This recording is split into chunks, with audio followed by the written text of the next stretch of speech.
In an earlier module on the definition of risk, we said that it was equal to the degree of variability in the range of possible outcomes or returns, and that we can quantify the amount of variability or risk using the statistical measurements of variance and standard deviation, and that the standard deviation is the square root of the variance.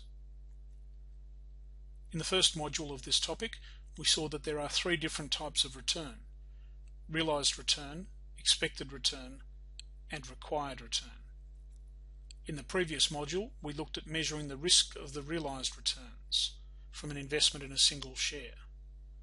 In this module, we're going to focus on the risk of the expected return from an investment in a single share, where the expected return is based on a probability distribution of each of the possible future returns.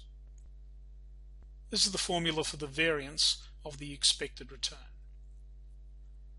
As in the previous module, it looks daunting, but it will begin to make sense if we break down the step-by-step process.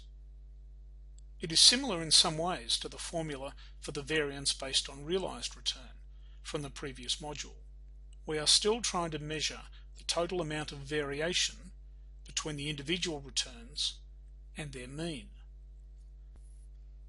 The difference between the two is that with realized return, we were measuring the total variation between the observed realized or historical returns and their arithmetic average. With expected return, we are measuring the total amount of variation between each possible future return and the expected return based on the probability distribution.